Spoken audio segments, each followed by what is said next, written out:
So from Guadalcanal, then we went to Tulagi. That's an island in the Solomon Group.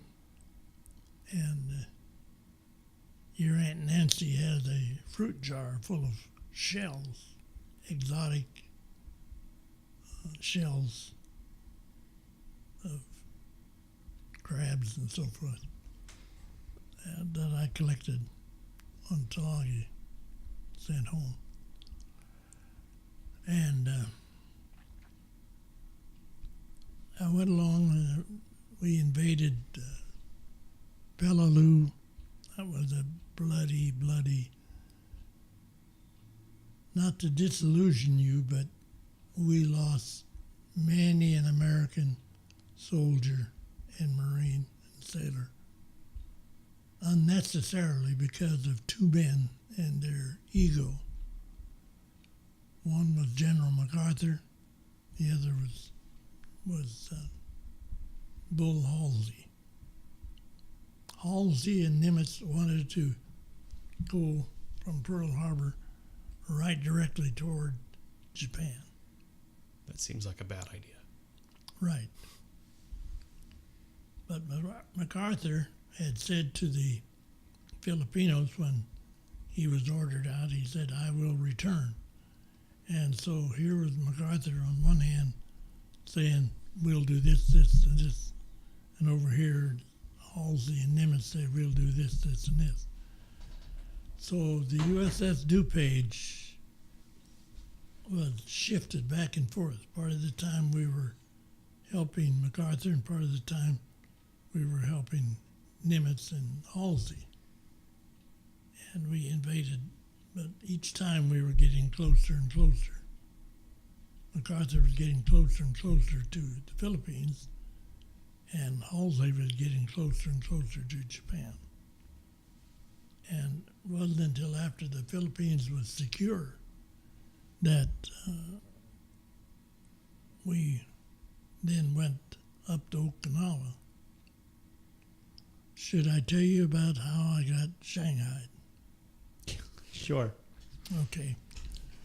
Shanghai means that a sailor has to serve contrary to his will and ability. I had been the ship's technician on the DuPage, as you know, the only one, all this time, until we went into Luzon at Lingayen Gulf to invade the island of Luzon, which had Manila, the capital. And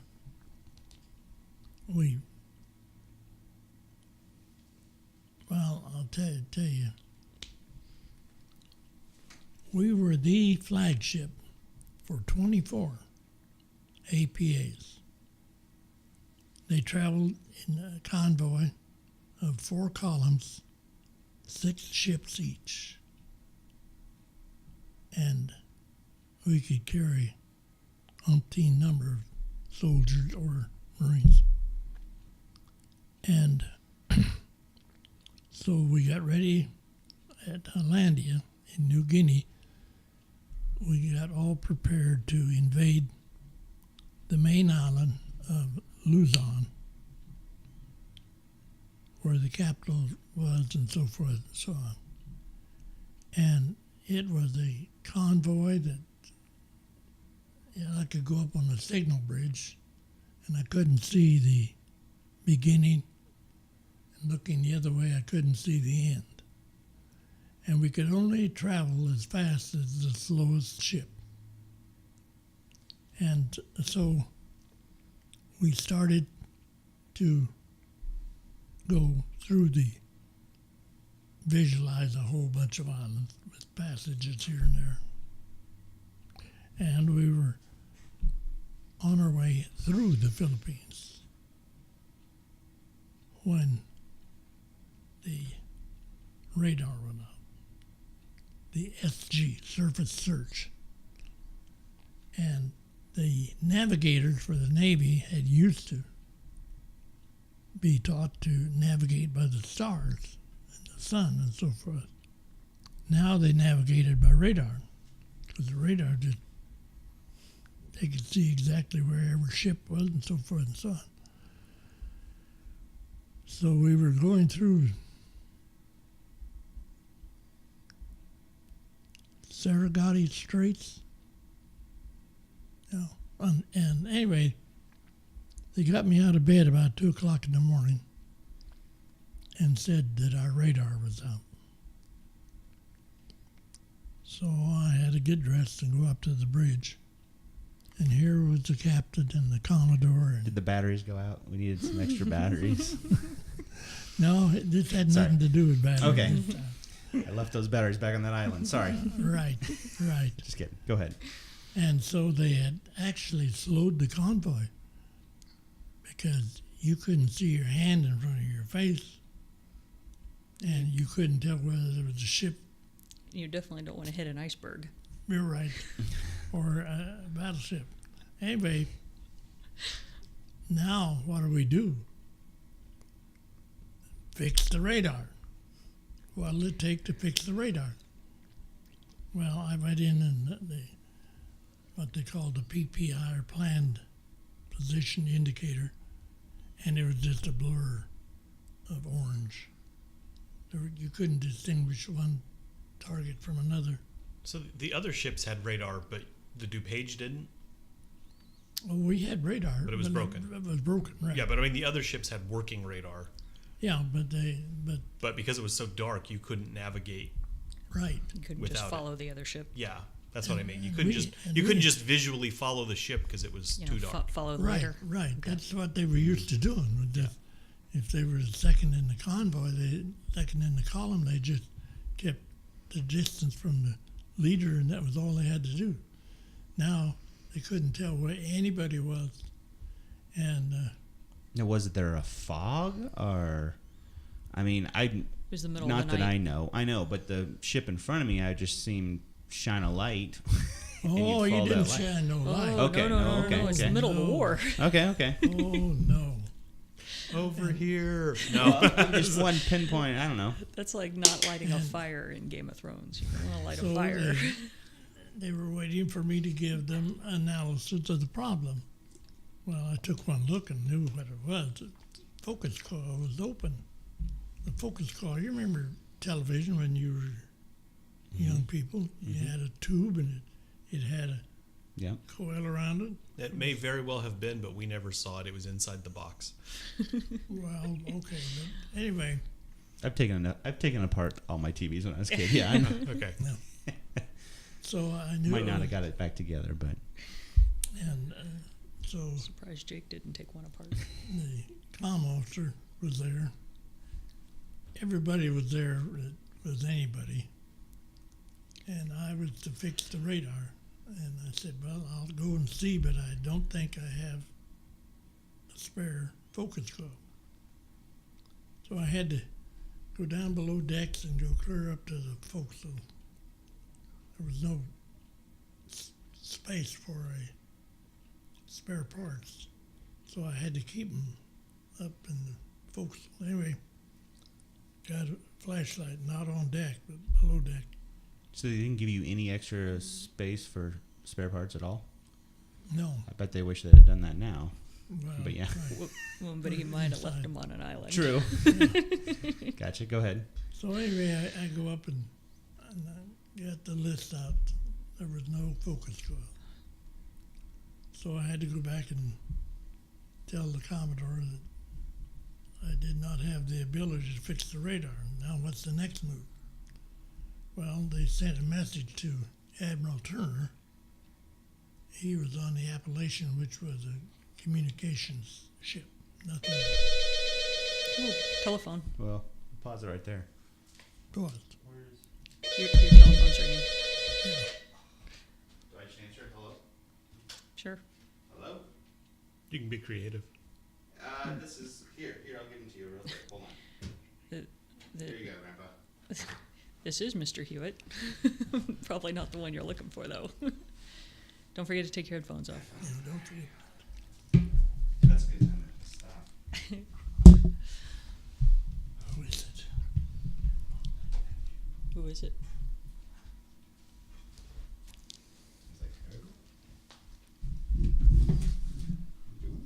Hello? Yeah. Glenn Powell. Minnesota. It's Glen Powell.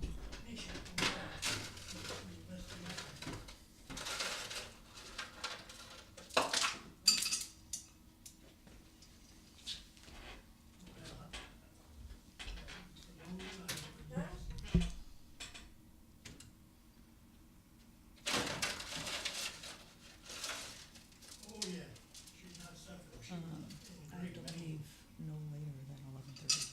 What time is it now? 10:30. I was gonna say another hour. I mean, we're about an hour in. That's about. Oh, you leave 11:30. I have to leave at 11:30. Yes, about. Yeah. Mm-hmm. About 2 hours is a good run. Yeah. They turned on the ice maker. I can't wait to see what it does. Yeah, it makes ice. It Oh. just, I think. Makes too much ice. Yeah, because they had it making One ice. 15, Oh, got ice from the ice maker. So. 15. This is insurance. Huh? All he has is bikes insurance. I guess they do feed him on a regular They, basis. a hospice brought insure for grandma, and the VA brought insure for grandpa. So So they're grandpa covered. even sent a box home with Nancy. Notified. Yeah. Well, I'm glad you got it.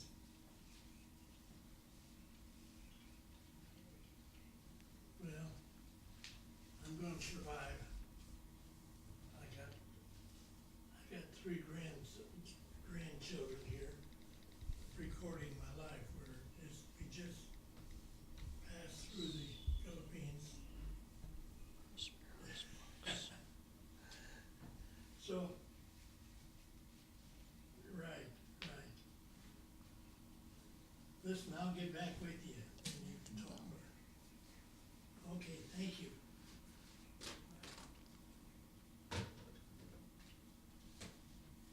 That is a guy that was, worked for Michigan Bell and he went to work for the State Department. Mm-hmm. And he was my boss in Paris when I was in Paris. Yeah, is that the guy who put you in his book or something? No, No. Who's it? that's England. Oh, okay. Now, where were you? So, I had to go back to the bridge and tell them no coil, Oh, that's right. and so the Commodore conferred with the captain, and they called the Appalachian, which carried what they call tender spares. All I had was shipboard, in other words, much smaller complement of spare parts.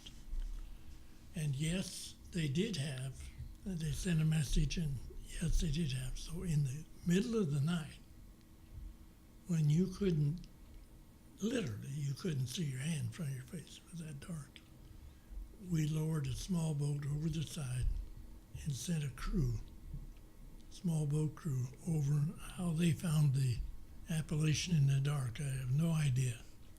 But they went over to the Appalachian and got the coil and brought it back. And I replaced it, and we were on our way. And 3 days later, we got hit by a suicide plane.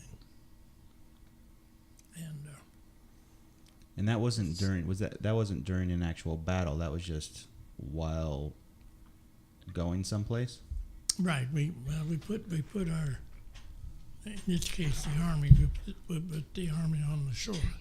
And then they had to fight their way Making a lot of noise. down south to liberate the city of Manila Mm-hmm. and so forth. And we invaded on the 9th, and we had a very efficient crew. it could unload stuff real fast. Right? So we got all unloaded on January 9th. And we were ordered back to Lady Gulf to safety in effect. I'm sorry, I turned the ice maker on. It just keeps going. Here, scoot forward a little bit here. Yeah, You seem like you're kind of leaning in. Okay, so you were on your way, and continue on. Sorry. Okay, we were ordered back to safety at Lady Gulf on the 9th. But when we come out of Lingay and Gulf, here come a bunch of Japanese. And we scattered. You didn't stay together. And you scattered. And finally we got orders to return to the beach. And they would use our small boats to help unload other ships. Mm-hmm. So that's what we did the 10th. But, this is terrible. Anyway, the Japanese had a field gun up in the mountain Mm-hmm. with steel doors and all that. Mm-hmm. And they had practiced day after day and hour after hour to where they could knock the eye out of a fly. Mm-hmm. And so they'd wait till we had ships trying to destroy them, and they were trying to destroy us. And finally they sent the destroyer, Fletcher class destroyer up there. Had 5-inch guns, and they were supposed to destroy this Japanese 3-inch gun. But the Japanese waited till the last moment. They opened the door and bam, and they blew the number 2 turret right off of that destroyer. Mm-hmm. Now you visualize a couple or 3 miles. Mm-hmm. Now that's shooting. That's accuracy. And so then, of course, it killed and wounded a whole bunch on the destroyer. And we had extra doctors because we were a flagship. So they sent small boats over to bring the wounded. They brought the wounded over to our ship. And our doctors set their bones and stitched up their wounds and so forth and so on. All during the day of the 10th. Then in the evening of the 10th, we're ordered back to Lady Gulf again. So we started out the harbor, and here come this Japanese high-altitude bomber, and he dived right into our ship. And that's where I got hurt. Mm-hmm. I think there was 46 or 45 or 6 killed and 140 injured. Mm-hmm. So he sold his life very dearly. Yeah. And Do you mind telling us where you were on the ship and, I mean, And what it's Yeah, like he when was something like like- that happens, because The- I mean, it's almost. I don't think we have a real good visualization for what that would actually be like. well, if I had been inside the Radio Shack, I wouldn't have been hurt. Mm-hmm. But we had a first-class radioman in ship's company by the name of Herd, H-E-R-D. And Herb says, "Come on, Hewitt, let's go see what's going on." Mm-hmm. And like an idiot, I went outside, and then we couldn't see. We were behind the bulkheads, so we had to get higher. So we climbed up to a catwalk that was used to put the pins in the davits that put the small boats in their places. And we still couldn't see.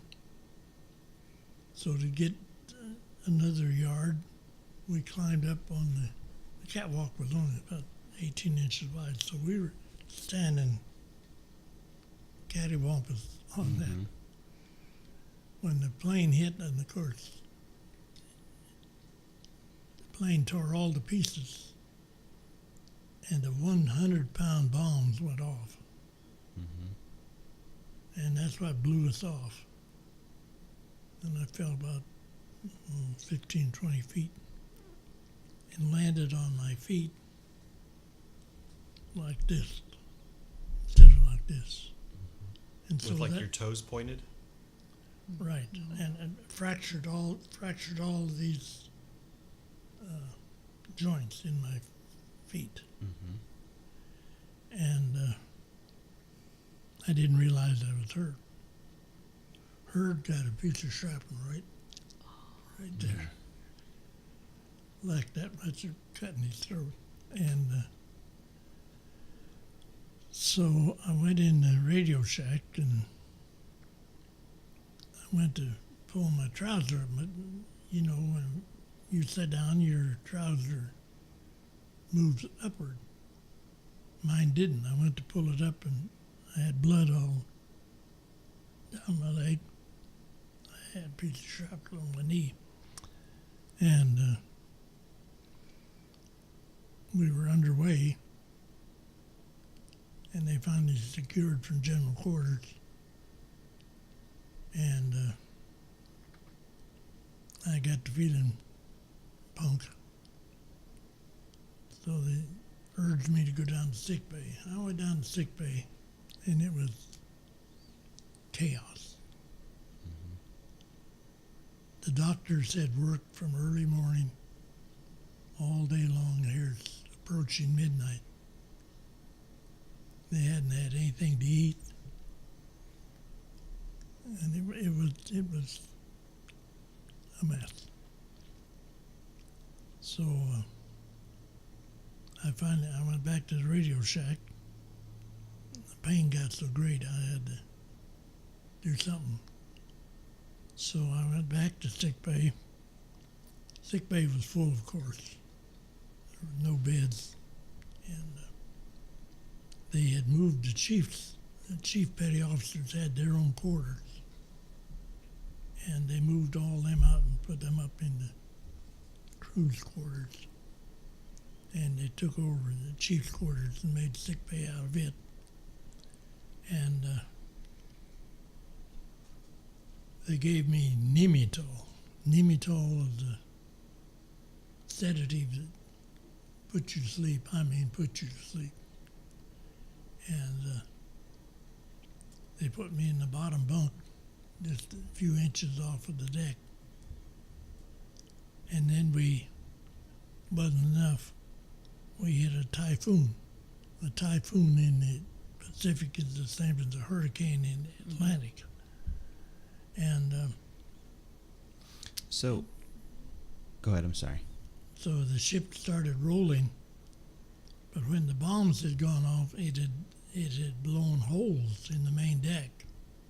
And so the ocean was coming in to the interior of the ship when the waves were so high, right over the railing.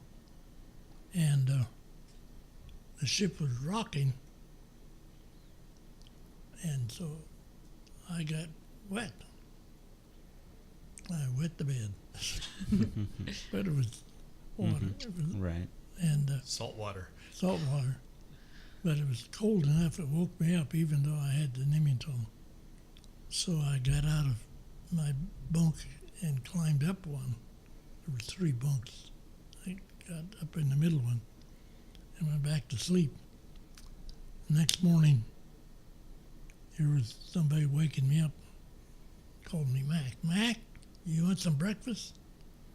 A sailor, if you don't know his name, is always Mac. And I looked up and I knew every corpsman because I had helped in the invasions. I had helped the X-ray. So anyway, this guy was somebody I'd never seen. And I said, who are you? And he said, you're corpsman so-and-so. During the night, in a typhoon, they had put in a small boat over the side and brought corpsmen from the other ships to our ship. Wow. Somebody should have got some decorations for that. Yeah. But So you were talking. I mean, there's a couple stories there. So there was some war. So the ships like split up, right? You were saying that the ships kind of scattered because they were under attack. Oh yeah. And is that when the other ship? Is that when the bomber hit you? Yeah. During that. Yeah, they were under attack, and then he said they went back No. to. Is that correct? No, we were still in formation. Okay, you were in still- formation when that happened. And there were 4 columns of 6 ships, and we were the second column, but we were always in the lead. See. We were the leaders. Yeah, they were the flagship. Leader has to lead, Right. so we were always out in front, and that's who the Japanese. So is that why? Yeah, is that why he went after your ship? I guess because you're in the Right. lead. We were in the lead. They knew that was where the Commodore was, and so I survived, and we got back to Lady Gulf, and they transferred the wounded to a hospital ship that took us east to the Philippines. They had a fleet hospital down there. Forget the name of it. And that was where I saw Bob Hope. Oh yeah. Yeah. They said if you can walk or crawl, if you're mobile, you can go to see Bob Hope. So we went and saw Bob Hope. How was that? He was good. Mm-hmm. And And at the time, how old would Bob Hope have been? Right around your age, I think. yeah, now he was much younger. Well, this is 19. And he was well known at the time. Oh, yeah. Him Yeah. and Bing Crosby. That's who we were watching the special thing of, right? Bob Hope. Yeah. Yeah. Yeah, he was young. He had Francis Langford. Francis Langford.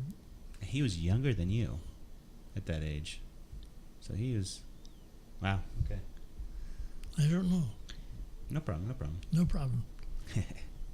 Francis Langford got German shot her down That in North Africa. that girl. Yeah, That girl that was. that singer. Yeah. Oh wow. So anyway, I finally got sent back to Lady, to the what we call a receiving ship. It's a place that transit between assignments. But I was still the technician on the USS DuPage. But it had been relieved of duty and sent back to Portland to have the repairs repaired. And I was supposed to go back to Portland to my ship, and everybody got leave. And but the Commodore saw my name, and he issued orders for me to report to him. He didn't rate a technician, but he took me and used me to get all the small boats ready to invade Okinawa, which we knew was going to be something like 300 ships was lost at Okinawa, the Japanese suicide plans. So instead of going home, I stayed at Lady and got all the ships ready to go to Okinawa. So I went to Okinawa. And what time? What time is it now, year-wise, date-wise? April 1, April 1, 1944. 44. 45? Yeah. Okay. And then they dropped the atomic bomb, and then it was all over with. Mm-hmm. Till the next one. Mm-hmm. So when was the... seems like we missed something in there. So you went to... Oh, sorry, what was the last battle? The After the battle, they went to Lady. G. Lady had been secured for some time. Mm-hmm. But did they do anything about your foot? I mean, did they just wrap it up and say, sorry, Walk it off. walk it off? No, well, Yeah. see, I had two cases of trouble. One was when we in a Weetalk, we were allowed to go ashore and walk around the coral. And that's where I got the coral poisoning that stayed with me. Every 20 years it recycles, Mm-hmm. roughly 20 years. What? You didn't know Grandpa had What? You have coral coral poisoning. Okay. Yeah. What I didn't even what know is- that was a real thing. What is? Okay. Explain me the coral poisoning. What's It caused my feet to swell up, every 20 years? roughly. Wow. Okay. It just There's kind of nothing- resurfaces because you can't do anything They about didn't it. know what it was. They treated me when I was in sick bay. They treated me for jungle rot. Mhm. Well, that's an entirely different thing. Jungle rot is where you're Your feet are just wet. in moisture and so forth. But this coral, man, it's terrible. So Wow. That's fascinating. I've never even heard of it. That's crazy. Every 20 years. Okay. yeah.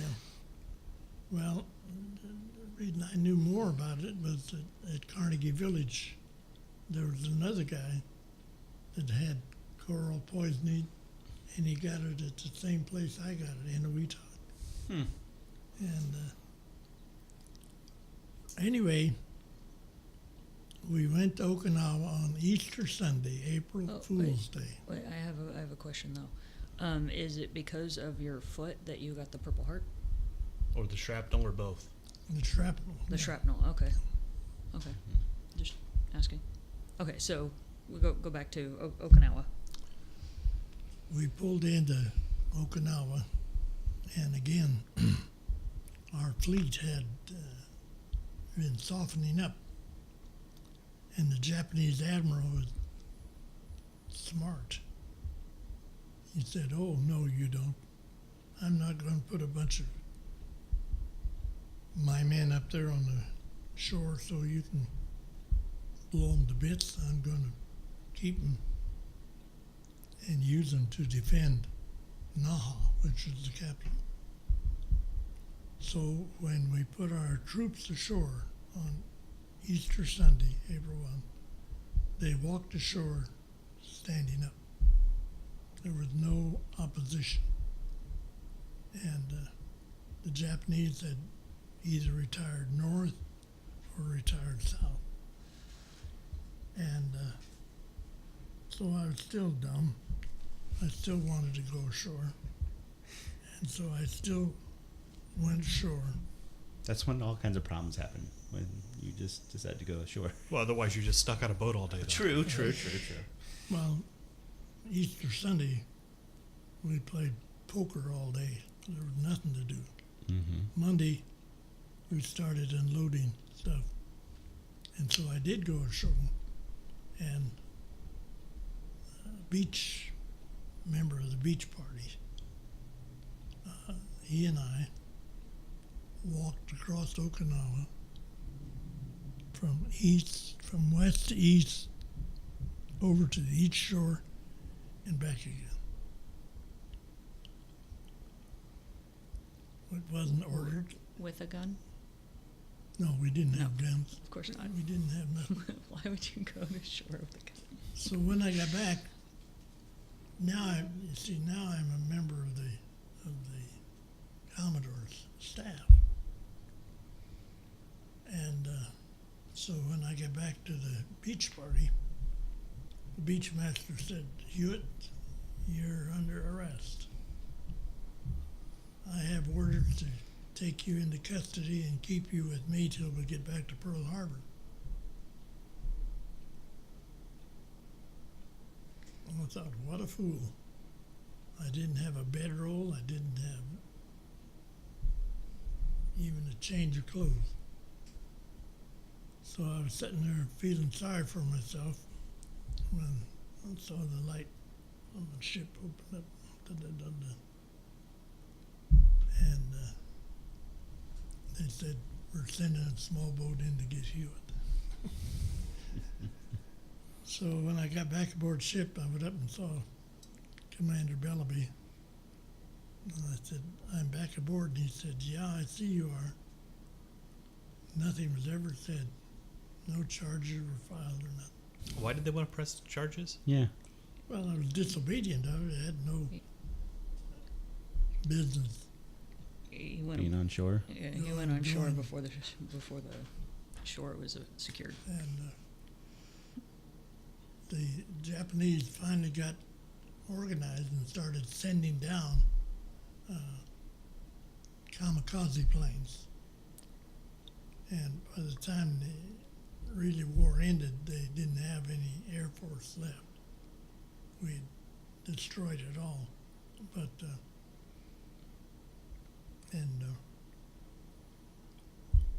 there was an aircraft carrier by the name of the Franklin, and they had put suicide plane after suicide plane on that carrier. If I'm not mistaken, 80% of the crew was killed in one way or another. They had a skeleton crew left. And they took the Franklin after the war was over with. They took the Franklin clear down. They couldn't go through the Panama Canals because it was too big. They had to go down around Cape of Good Hope up to the New York Navy Yard. And there they evaluated it, and they said, no way. Scrap metal. Cut it up for scrap. And we only had 2 carriers, and they were both in the Pacific. At the going back now to Pearl Harbor, yeah. Mm-hmm. The Yorktown and the Enterprise. And we had the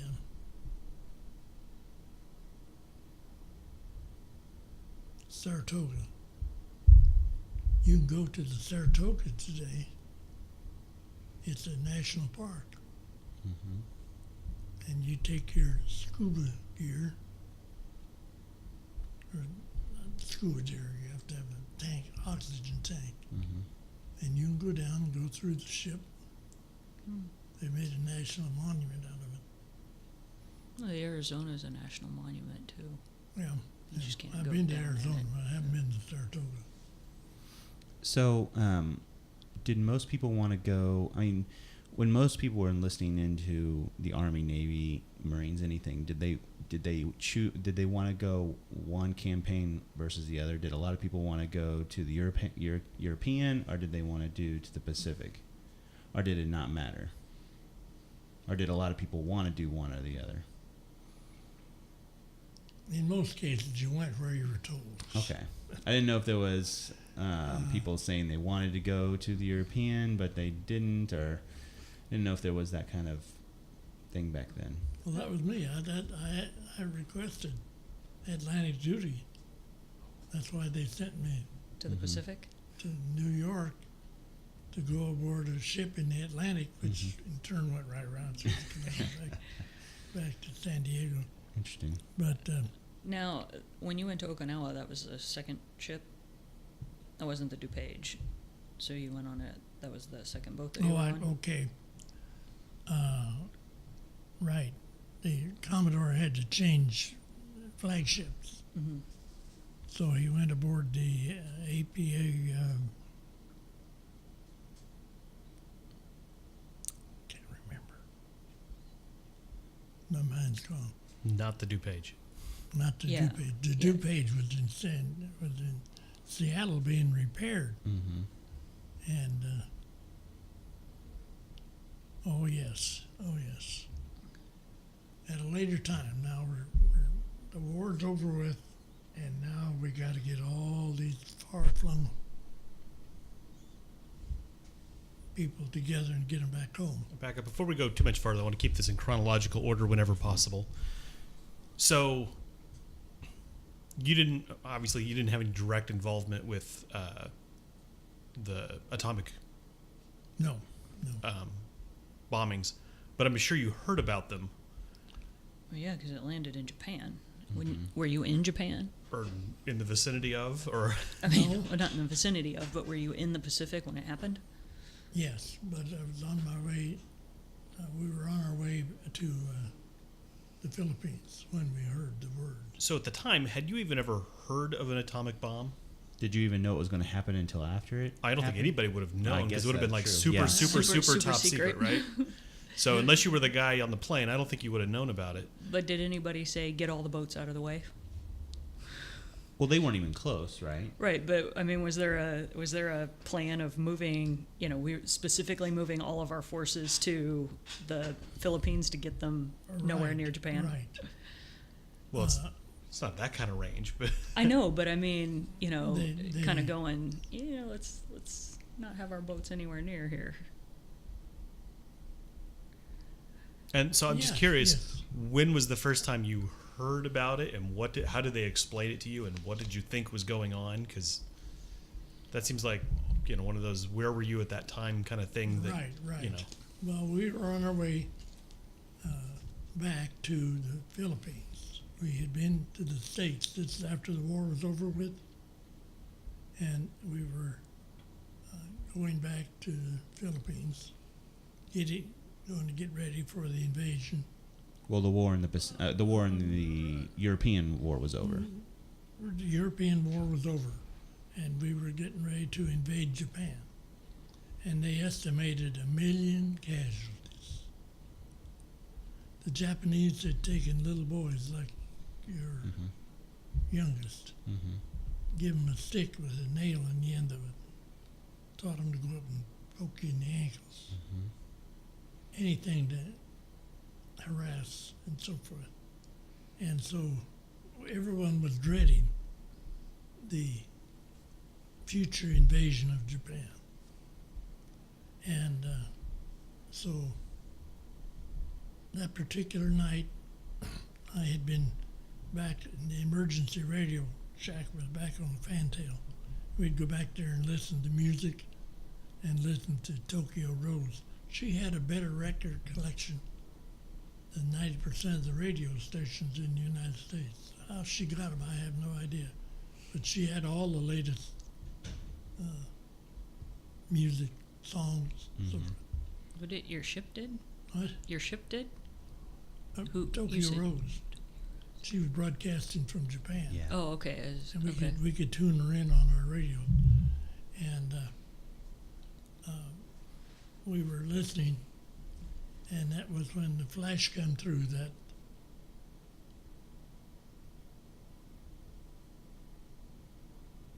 what was the town that it bombed?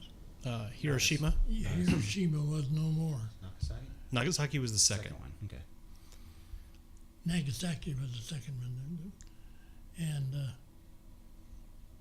so the announcer implied that would end the war.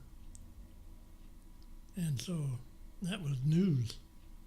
And I wanted to get up to the flag compartment and tell everybody, hey, the war's over with. But we were traveling in a blackout. And there were Marines sleeping all over the deck. We picked them up. What do you in mean? New I'm Guinea. sorry. What do you mean by blackout? No light. No light. Okay. Sorry. I didn't And- know if it and- No was. light of any kind. You said you heard this news flash Over the radio. Over the radio. over whose radio? Your radio or the Japanese radio? No, He was over- listening over to our Japanese. radio. Oh, From the States. yeah, okay. okay. I mean, we could listen to Japan and the United States. Just if you listen to Japan, you don't know what they're saying. But Right. all right, Well, Tokyo Road spoke perfect English. really, okay. And So the way I imagine this going is kind of surreal. So I'm thinking if I was back then, somebody says, and by the way, we've got some new super weapon that you've never heard of. Sounds like, James Bondish, and we've destroyed this city, but I don't know. Yeah. Do you remember if it they stopped? Was it just like your normal, when the news came on every half hour, or was it in the middle of a song that they just stopped? I can't remember. No problem, no problem. I can't remember, but I remember And then how was it explained? If you can, that this was an atomic explosion. Nobody knew exactly what atomic meant, but But it wiped out an entire town. tremendous power. Yeah. Right. So anyway, I wanted to go up to the compartment. Our compartment was clear up in the forecastle. These ships were not built to be a flagship. In other words, you had a cruise quarters where the 500 or 600 enlisted men slept and lived. Now you got brought these 40 or 50 additional personnel aboard, and you have to put them somewhere. So in this case, they put them up in the very front of the ship, called the forecastle. So I got out on the main deck and made my way through, and I know I stepped on some Marines. I heard some cussing. And I got up, turned the light on the compartment, told everyone the war was over with, that Japan would surrender, which they did 3 days later. But So you're on the radios. You're like the first to hear that on your boat?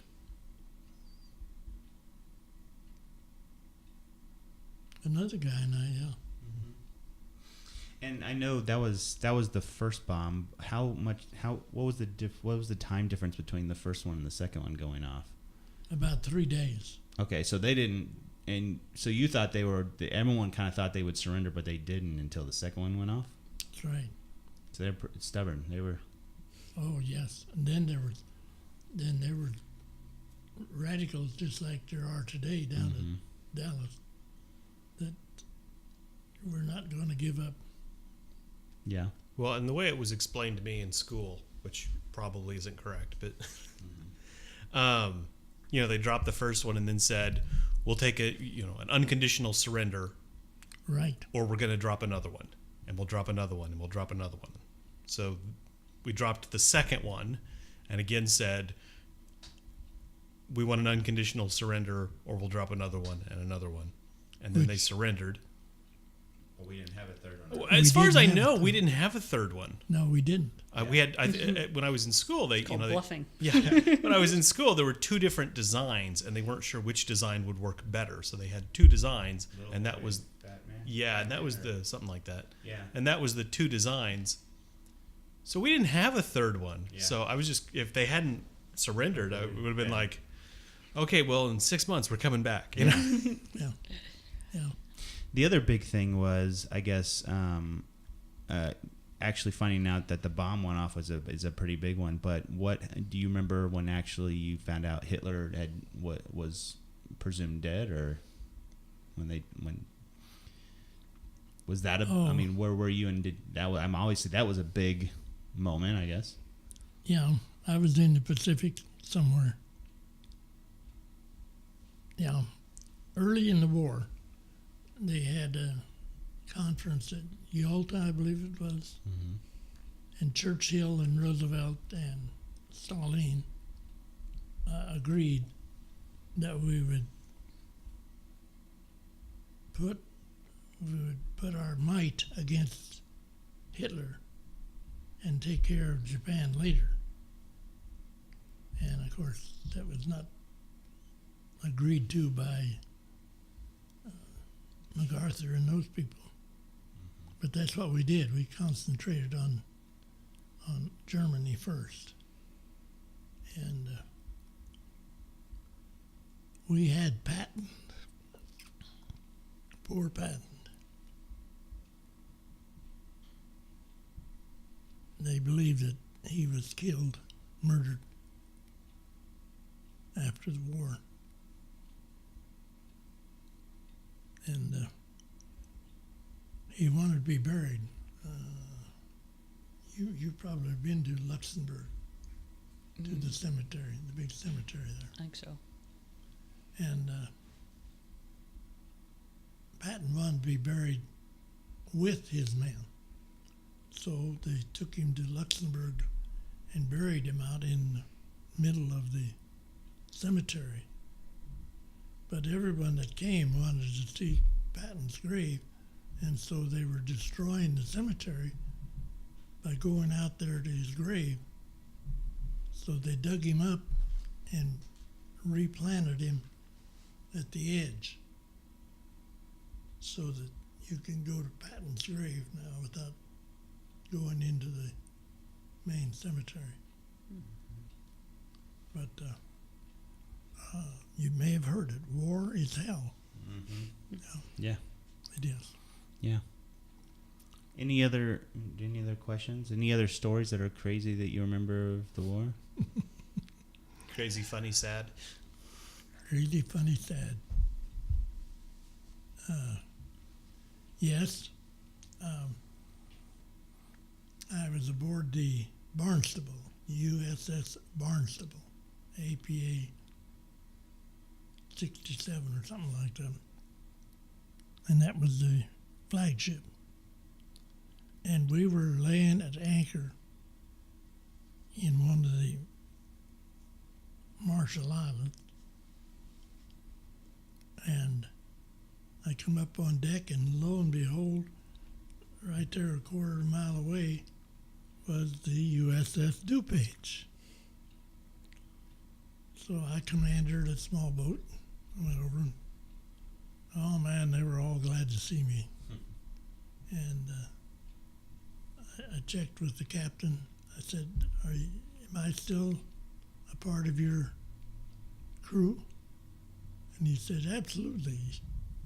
We don't have a technician. We haven't had a technician since you left. So I said, well, I'm willing to come back. I had been going up for Chief Petty Officer on the flag. And so the executive officer sent a message over to the Commodore to transfer me back to the DuPage. Come back, no. So the captain of the DuPage thought, well, now they'll honor me. So he sent a message to transfer me back. Back come a message. I said, no, hell no. That was not only, I did not get transferred back to the DuPage, but I lost my chief petty officer. But Yeah. such it was. Well, we're gonna call that a day. I think if we come back again, Post World War II. Yes, with the What? kids and How I met Rita. Yeah, and all that stuff. So okay, Okay, see you in a couple weeks. Yeah. I'll try and be here. Do you have any stuff like you said you had maps, and do you have any of that here, I think Nancy has it all. or does she have it all?